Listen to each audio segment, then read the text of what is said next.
hitting record, so when you're ready, go ahead. Technology is often touted as something that can make our lives better, but what happens when people decide that the technology might not be as cool as others say it is?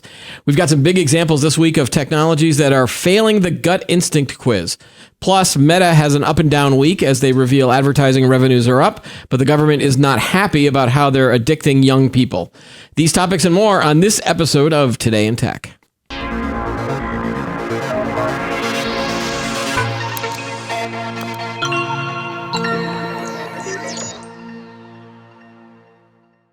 Hi, everyone. Welcome to Today in Tech. I'm Keith Shaw. The guy behind the monitors is Chris. Hello, Chris. Hey, what's up? Lots of stuff going on this week. Thanks for joining us on this tech roundup. Let's start right off with right off the bat with some of these emerging tech failures. First of all, let's talk about driverless cars. The California Department of Motor Vehicles has suspended Cruise's autonomous driving permit this week, effectively halting its robot taxi service in San Francisco. The DMV said that Cruise's vehicles are not safe for public operation, and the company has misrepresented information related to the safety of the technology of its vehicles. Cruise is a majority controlled by General Motors, which has invested deeply in the division and is looking to introduce a fully autonomous shuttle called the Origin, which does not have a steering wheel or manual controls.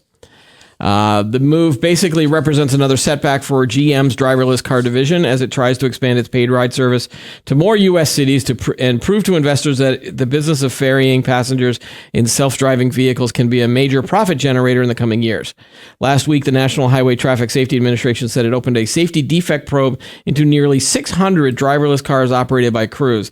A California agency last year also looked into an anonymous letter that claimed Cruise was preparing to launch its robotaxi service prematurely. The other big firm out there that's doing this is Waymo, which is backed by Google, or Alphabet. So Waymo, I know that they're big in Arizona in the Phoenix area. They haven't had as many problems, I think, as GM's Cruise division. But if you go to the next part here, there was an incident. I didn't even realize this happened. This happened earlier in the month, where you go to the second one. I think Second article. Yeah, the second article. In San Francisco, a woman was pinned underneath a driverless Cruise vehicle after being struck by a hit-and-run driver. So a hit-and-run driver probably hit this person, and then she got, as from the impact of this, another driverless car basically just ran her over or stopped, but underneath her, on top of her. Probably couldn't recognize, probably didn't pick her up. Right. And this is actually according to video footage taken by Cruise. The autonomous Cruise vehicle came to stop on top of the pedestrian, according to the San Francisco Fire Department. Video of the collision was viewed by the Wall Street Journal. Rescue crews had to lift the car off the woman, who was then transported to a hospital with traumatic injuries. Jeez. I'll tell you, so it's not like this person was in the car and something happened. It was more like a pedestrian as an accident caused by another person. Yeah. Now, some people in the autonomous driving space would say, well, if every autonomous vehicle was on the road and you had no human drivers, then you might not have a hit and run incident that would then have this other thing happen. I don't think the car stopped quickly when that happened. If you look at the writing on the back of the... What does it say? May stop quickly? Yeah, I don't think it. I think it failed. I think it failed that part. So, and again, we've talked about this on the show a few times. We've had some people on the show talking about some of the failures. I think a few weeks ago we saw there was video of it was either Cruise or Waymo, but they got stuck in the concrete. Yeah. There was a construction zone and there was some wet cement and they got stuck in that. I'm sure if we looked for it every week, we could probably find some more incidents. And that's not even talking about the Tesla stuff, where a lot of the Tesla owners they think it's fully automated driving, but it's really not. It's more of an auto assist type of technology. Are you talking about the Tesla self-driving feature? Like self-driving mode, but it's not really the full self-driving that some of these other companies are doing in the taxi space. Plus, then there's the whole thing that we've talked about where people are doing nasty things inside of these cars. Yeah. At this point, I'm not ever going to get into one of these cars, at least for a while. Not that they would come to this area. I mean, the thing is again, I think they're moving too quickly on this. I mean, and we're going to talk about this later, but I think the same with EVs as well. Yeah. I think companies are just moving too quickly on it, and I think they need to polish the safety and security and the tech behind it to have them be safe. Yeah. So I think they're focusing too much on the profit angle and not so much on the ethical safety. The profit and the profit and the revenue driven on self-driving cars is because they're connecting it to these robo-taxi services, which is why you see Uber and Lyft investing heavily into these car companies, because they don't want to pay drivers anymore. And the idea would be, well, we can have these robo-taxis and you can pay, to get an Uber somewhere, but it won't be from a regular driver. It'll be from one of these robot cars. Rather than developing the technology that would allow people to buy them individually. I think the big feeling is that you and I will probably not ever own a self-driving car because they won't be available for I don't think many decades. Yeah. So that's why they're pointing in that direction of the car service and the share riding services. All right. So I want to bring the next story up on this. And this is the reason I grouped them together, because this is another highly hyped technology that is showing some cracks in the armor, so to speak. General Motors, again, GM has had a bad week. They are abandoning a self-imposed target to build 400,000 electric vehicles by mid-2024. The latest sign that automakers are concerned about the viability of battery-powered cars and the market for that. They basically walked back their goal while reporting a healthy third quarter profit, despite the hit from the continuing United Auto Workers strike. The walkout, which began in mid-September, is now costing GM about $200 million a week in profit. The move on EVs is a surprise one for a company that has bet its future on the technology, anticipating that it will eventually phase out sales of gasoline-powered vehicles next decade. It comes as rivals, including Tesla and Ford Motor Company, have also raised red flags about consumer demand for EVs and buyers' willingness to pay a premium for them over traditional models. Again, this is why everyone should subscribe to our channel and watch our videos. We've been talking about this for months. Not necessarily because of the vehicles themselves. I mean, the vehicles themselves, I think, are really good. Yeah. It's the infrastructure behind it or to support it is my big problem. And then the cost as well. And the types of driving that people will do to support an EV kind of lifestyle. Yeah, I think a lot of people and maybe a lot of other industries have been saying the same thing. But yeah, it's... EV, we're just not ready yet. Like you were saying, the infrastructure is not there, and are you rushing out to go buy an EV? No, I'm not. No, absolutely not. Why would I spend another? I have one car. My wife has her own car. Yeah, and we both travel long distances to get to majority work. of the time, right? To get to work, to get to where we need to go, and it's like, wow, I'm not going to give up. I'm not going to sell either of our cars for an EV. Like, it's going to be so much more of a hassle. We would have to get a EV charger installed in our house, and right now our circuit breaker already maxed out. Yep, as told by our electrician, and it's going to increase our electricity bill. It's 12. What is it? What was it? We talked about this before. MKBHD. I think it was 12,000 watts. 1.21 gigawatts. Like, give me a break. I mean, again, personally, I don't. What's interesting is that you might be in the market for such a vehicle because you do have a long-ish commute. So in theory, you've got the house issue where you'd have to upgrade your circuit board. Yeah, we would. But you could drive to work and charge it here in the garage that allows for those charging stations. They have charging stations here in the garage. Only a couple. Well, you'd have to fight people for it, I guess. Exactly. I don't want to fight over. I mean, look where we're located, right? We're located somewhat within a city, right? Well, it's city-ish. There's probably 10 or 12 electric vehicles that are parked in the garage here. Easily. I don't know. I thought all the chargers were in the basement, and I've never gotten down that far in the basement. No, they're on the first floor, I believe. Well, I think they're also in the basement. I think they have another level down there. Imagine if that flooded. Oh, that's a good point. Maybe they're not on that level. Yeah, no, they're not in the basement. They're on the first. I know we had a lot of drippy droppy rain stuff over the summer, and I noticed that parts of the garage had big puddles in them. I don't think I'd want to have an EV parked in one of those big puddles. Yeah, no, definitely not. But yeah, I mean, I'm not surprised. I'm not surprised. Yeah, I mean, GM is backing out. It also feels like that the consumer demand or the lack of demand would be for what other families use their car for. I mean, there's a lot of road trips that you take in the summer or vacation type things or driving to grandma's house for the holidays. And that's where the infrastructure comes in, where, you know, if you don't have the right charging station network or if it's on the right path, you're going to be in trouble. I saw an Instagram reel the other day of this guy was like, this was not a Tesla charging station. This was the other network that's available. And he filmed, there were 4 charging stations there, and 3 of the ones, the only open ones, there were 3 of them, and all of them were broken, and then all of them were out of service. And he's like, I'm going to just have to like leave this car on the road and just be dead. Yeah, Because I can't charge it at this station. Like, this is the only station I can do this at. I think the only people, I think a large majority of people who are going to buy EVs, one, are going to be comfortable being able to define, you know, they're only going to use their EV from point A to point B. That's it. They're not going to use it really for any other travel. It's going to be defined. They're going to use their EV for a defined mode of transportation for a defined location. So there's that.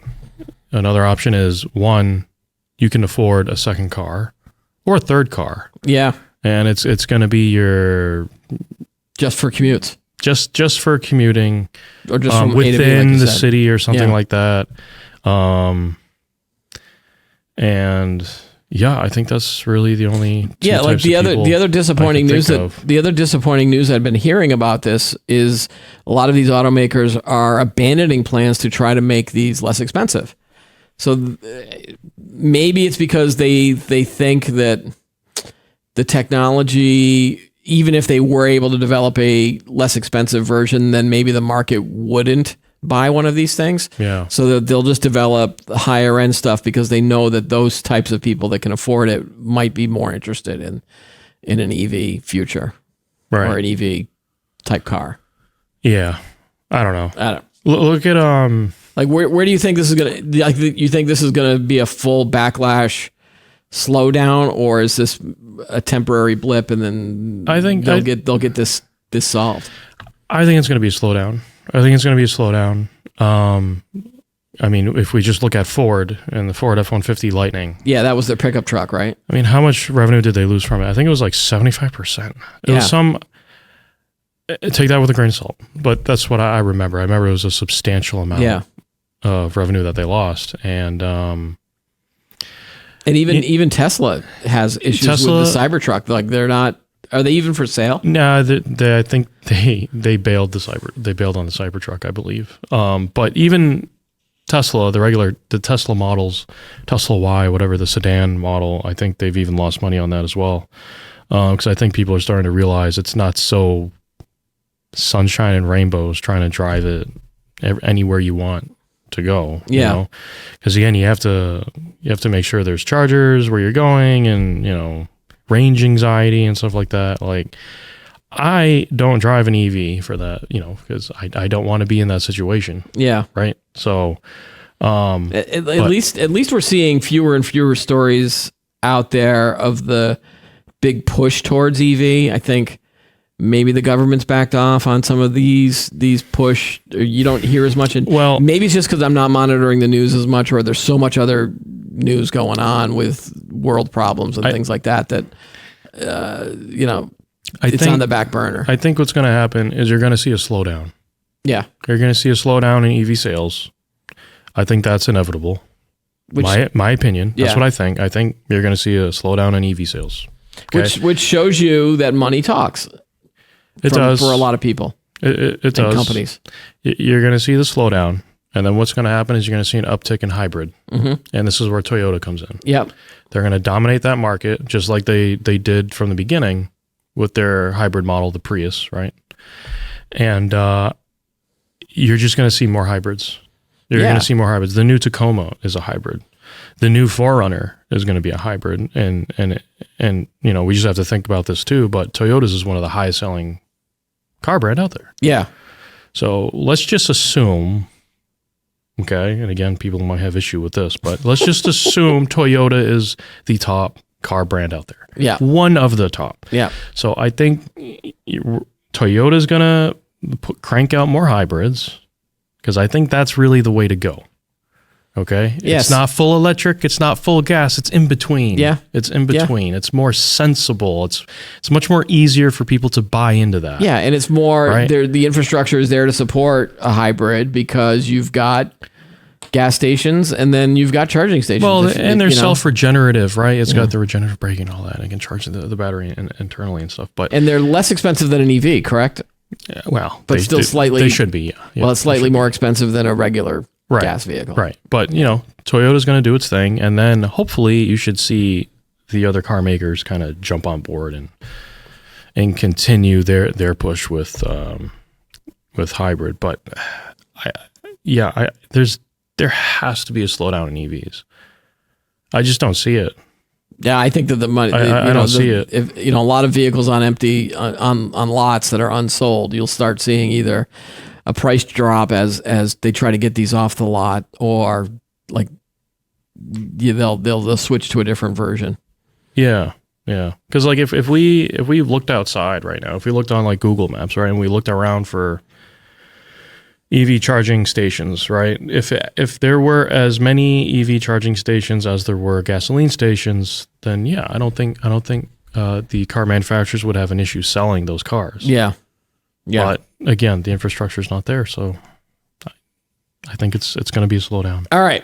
So I want to. This story is not necessarily a tech fail, but it is something I wanted to talk about. There was a security firm that is now claiming it can unlock the IronKey USB drive, which is holding 7,000 Bitcoin hostage, basically. But the owner of this is politely declining this offer. So let me give you some backstory on this, because this was about 10 years ago. Stefan Thomas was awarded 7,002 Bitcoins over a decade ago in exchange for helping produce an animated video about the budding cryptocurrency. The programmer stored the digital currency on a highly encrypted USB drive known as an IronKey, and he wrote down the password on a sheet of paper for safekeeping. Predictably, that piece of paper ended up missing, and the crypto has been locked in digital purgatory ever since. So, this was about 10 years ago. So the device has a built-in mechanism that only allows for 10 password guesses before its contents are destroyed. In 2021, Thomas told the New York Times that he has only 2 guesses left. So his first 8 guesses on what this password would be were wrong. Now, at the same time, a team of hackers and cryptographers formed a startup called Unciphered, which specializes in breaking into locked drives like the one Thomas owns. In early 2023, they started working on IronKey devices similar to what they believe Thomas is in possession of as part of an operation they call Project Everest. The team eventually found some cracks in the armor, bits of code that looked sloppy or was written in a way that was not ideal. They bought every example of the aging device they could get their hands on and used high-end technology like CT scanners to help reverse engineer the drive, going as far as to build a full 3D model of the stick's secure enclave. Now, earlier in July, the team said they successfully read the contents of a decrypted IronKey drive for the very first time. So now what they want to do is they reached out to Thomas to see if, hey, we can unlock this. They probably want a percentage of the Bitcoin, to be honest. But Thomas basically said he's working with a different set of experts on recovery and is not in a position to negotiate with someone else right now. It is possible that the current team could decide to subcontract to Unciphered if they feel that that's the best option. Quote, we'll have to wait and see. So the value currently of Bitcoin is around $34,300 per coin. So the value of this, what's on this drive, is $240 million as of this writing.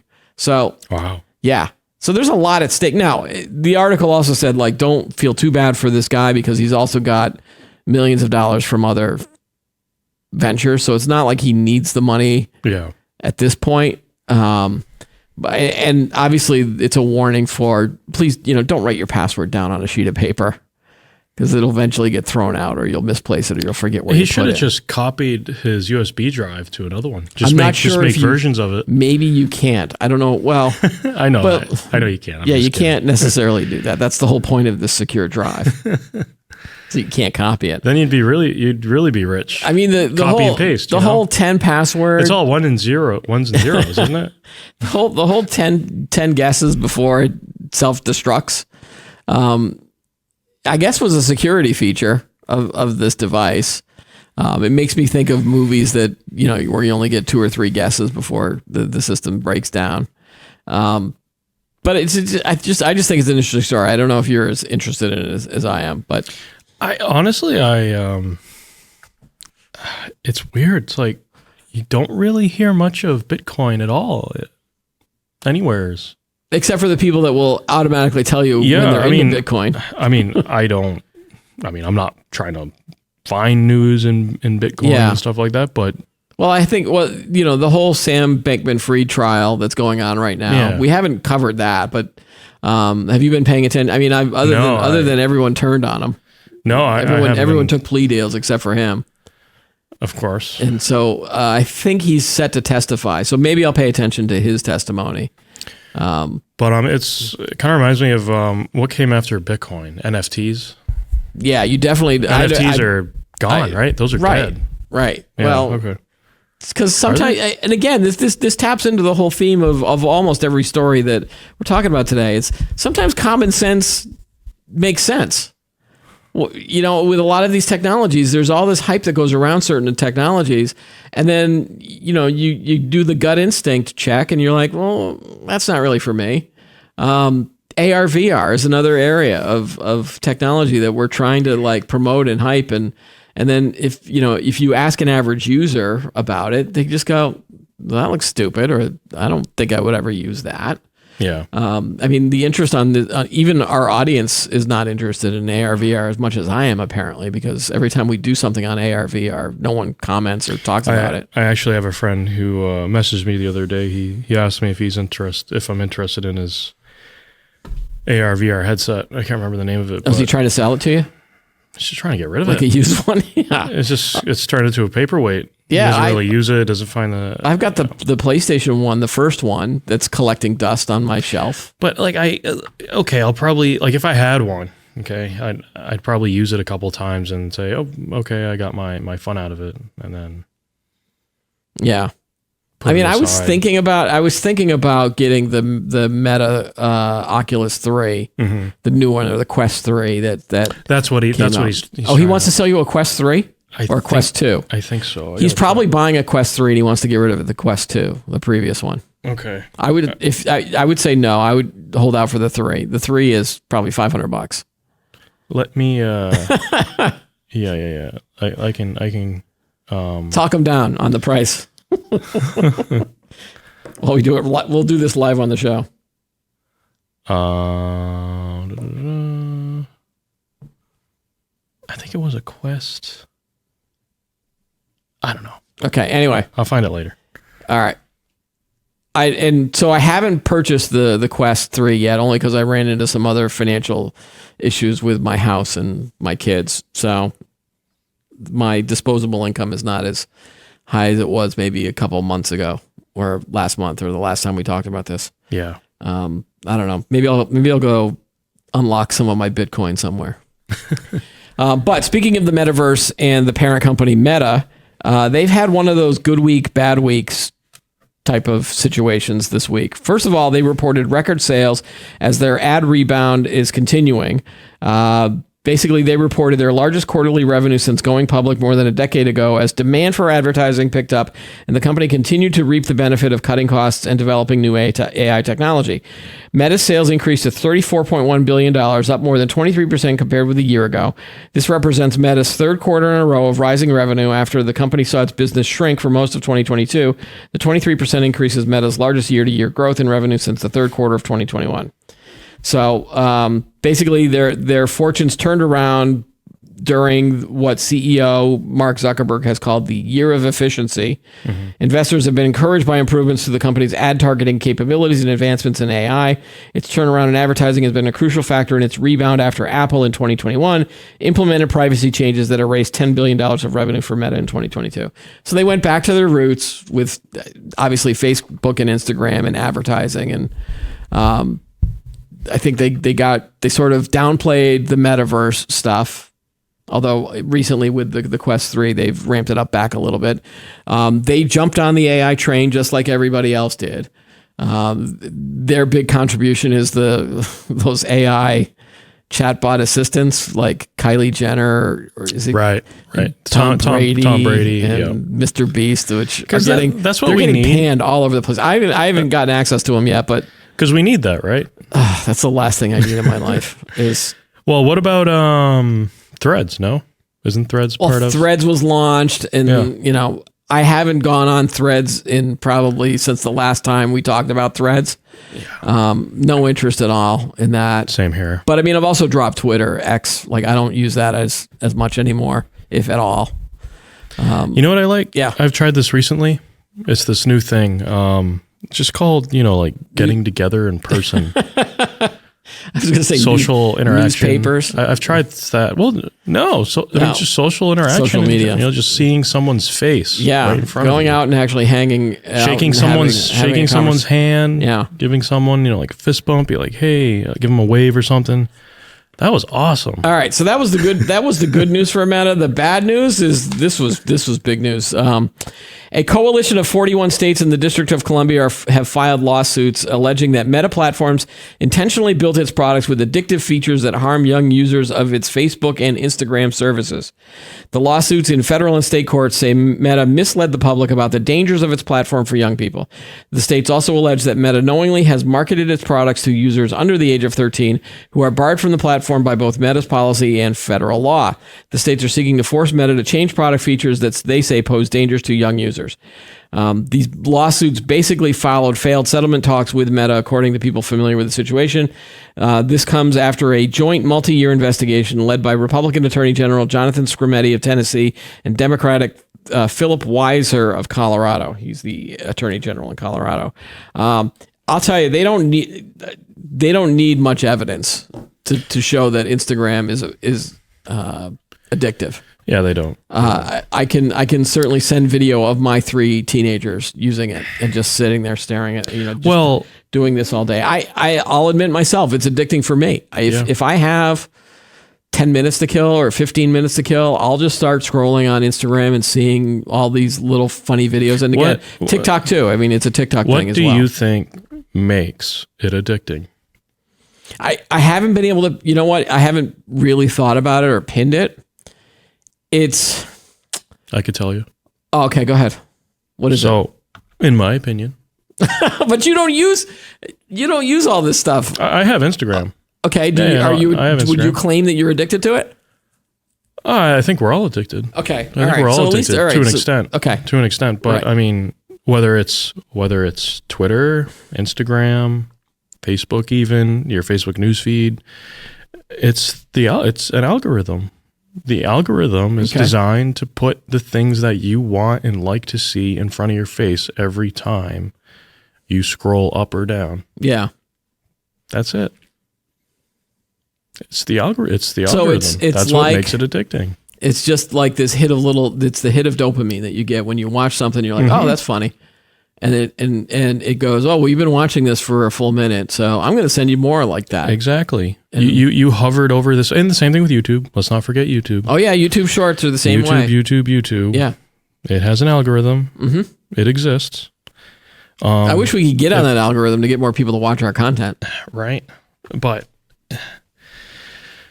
if we want it to be less addicting, if we want our platforms to be less addicting, it needs to not function the way it does currently. Well, it can't run off of an algorithm like that. So if you change the algorithm to start sending me things that I don't want to see, then I'll just stop. What it means is you're gonna have to Or I'm just look gonna for continue yourself. You're gonna have to look for yourself what you want to see. I don't know if they're ever going to do that. Of course not, Yeah. because how can you make money off of that? How could you monetize that? Yeah. It can't be monetized. So, yeah, I mean, And the advertising revenue that they're getting from that is showing that it's working. the algorithm's working. The algorithm is working, and people are scrolling through things, and some of them are clicking on these ads because if you're an advertiser, you're not going to support someone you're not going to support a platform if people aren't clicking on it, right? Right. So, it'll be interesting to see if they settle this case. But it's clear. I mean, they've got documents I'm sure that the governments have, a lot of evidence here, but who knows? I mean, the government has not been good at reining in big tech over the last I 5 years. think, and I'm pretty pessimistic on this, but I don't think anything's going to happen to this. I mean, look at how they handled, what is it? What was the big hearing they had? Probably TikTok? Yes, TikTok. Yeah. Oh, speaking of algorithm, there's TikTok. I tried to bring that up earlier. Yeah, but looking at how they handled that, I mean, again, I don't think anything's going to happen of it. Well, TikTok has great lobbyists that apparently have just gotten these government people to ignore the whole issues there. Right.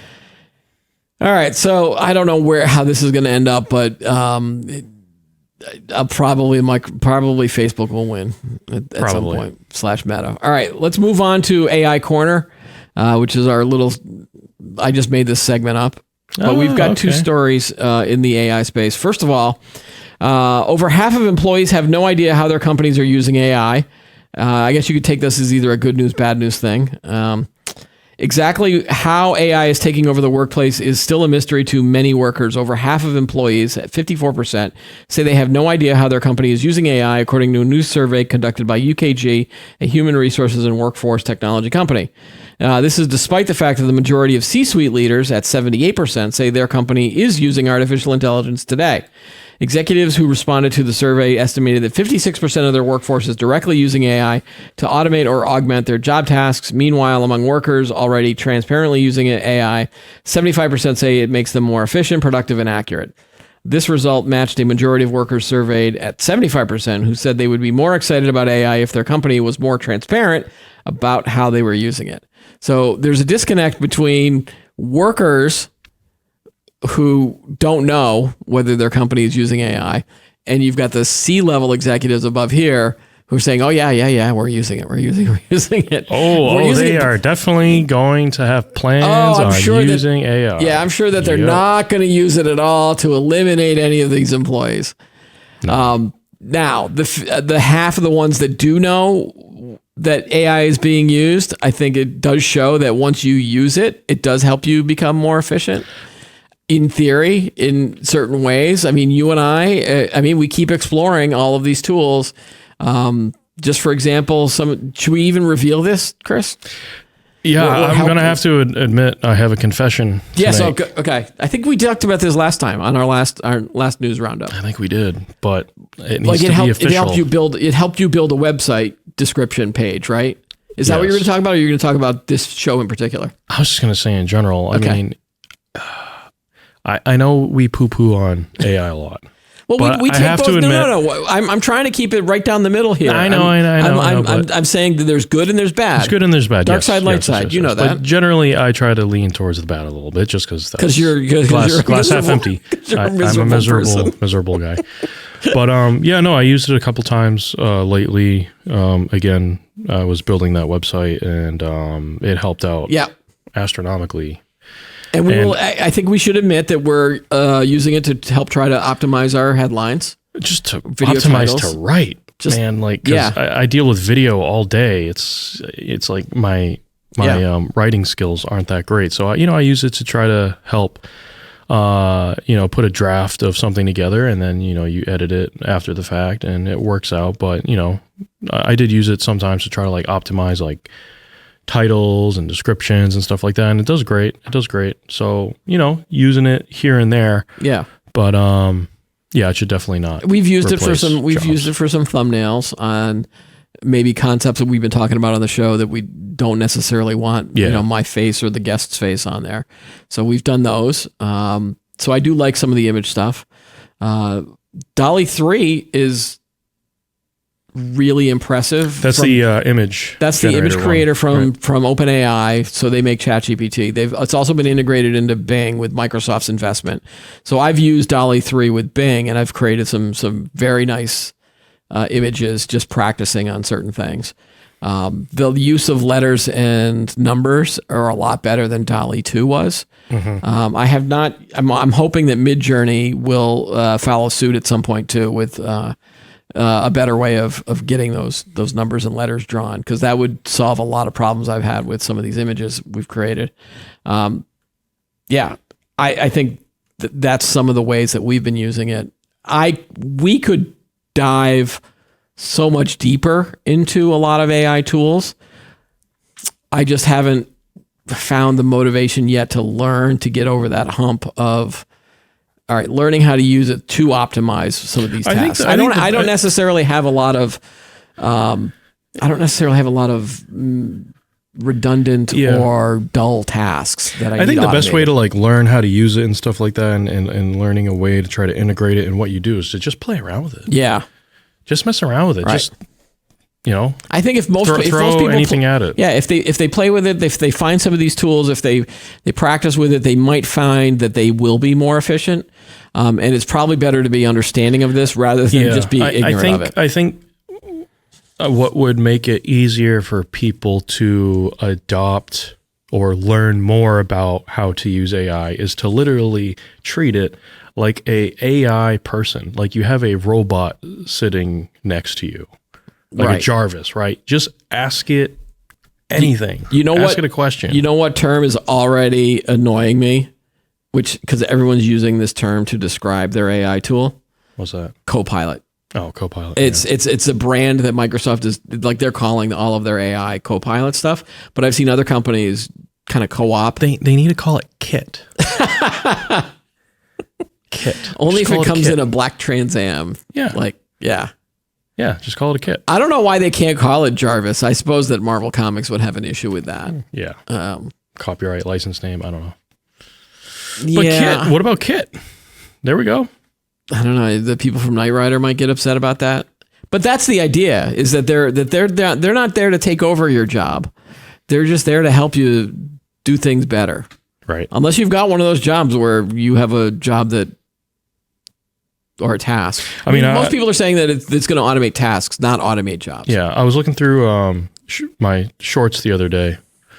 It was either Facebook or Instagram, but something came across my feed, and it was showing these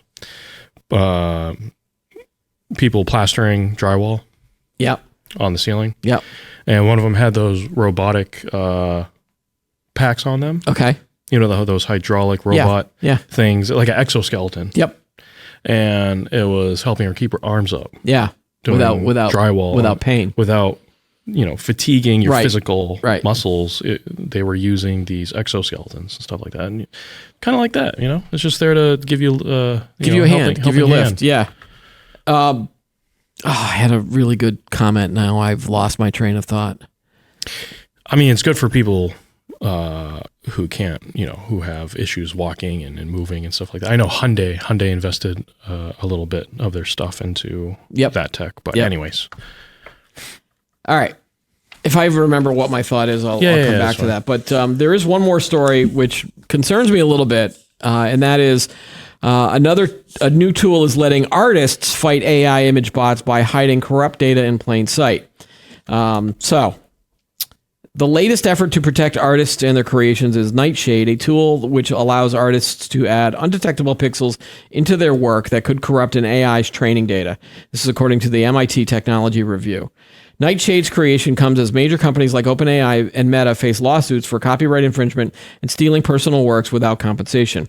University of Chicago professor Ben Zhao and his team created Nightshade, which is currently being peer-reviewed in an effort to put some of the power back into artists' hands. They tested it on recent Stable Diffusion models and an AI they personally built from scratch. Nightshade essentially works as a poison, altering how a machine learning model produces content and what that finished product looks like. For example, it could make an AI system interpret a prompt for a handbag as a toaster, or show an image of a cat instead of the requested dog.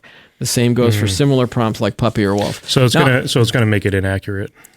It's gonna try to mess it up. Right. Yeah. So there's on this Engadget story. You have that up here, right? Yes. So see if you can walk me through this little chart. This here? Well, the second, yeah. So can you zoom that in? Yeah. Hold on a second. You might even see if you can zoom in on the dog one. Wait, hold on. Let me just open up in a new tab here. All right. I think I understand what this is now. Yeah, there we go. So with the clean model, which is the top left picture, that's a dog. Oh, I get it. Okay. I get it. So the second one down in the column is 50 points. So now they've corrupted 50 samples with this poison pill, and the photo and the AI image of the dog is not as good. So it's working from the top to the bottom. Top to down, right? Right. So eventually with 300 samples, Turns the dog into a cat. They were turning a dog into a cat, and so then the car was turned into a cow.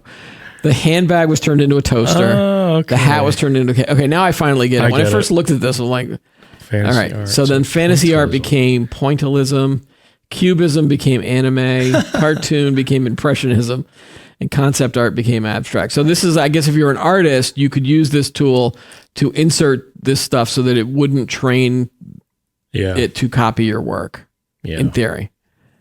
So interesting. It'll see if this is a way that artists can fight back. Mm-hmm. But this is something that could potentially ruin AI. Because we've discussed this before, and this could be done with text-based things too, I'm assuming. That if you have enough, it's that whole garbage in, garbage out theory. That if you infect the training data with bad content, it's going to produce bad stuff. Okay, go, Chris. You're pointing at me. Excited. This is the Agent Smith of the Matrix. Yes. Exactly. It's going to go in and infect. Okay, so now we're living in a simulation. There you go. Right, Chris? We found our Agent Smith. So Agent Smith could bring down this AI, this whole AI revolution. If AI is Keanu Reeves, then this is Agent Smith. We need to find our Keanu Reeves. Who's going to save us from this poison pill? Yep. But,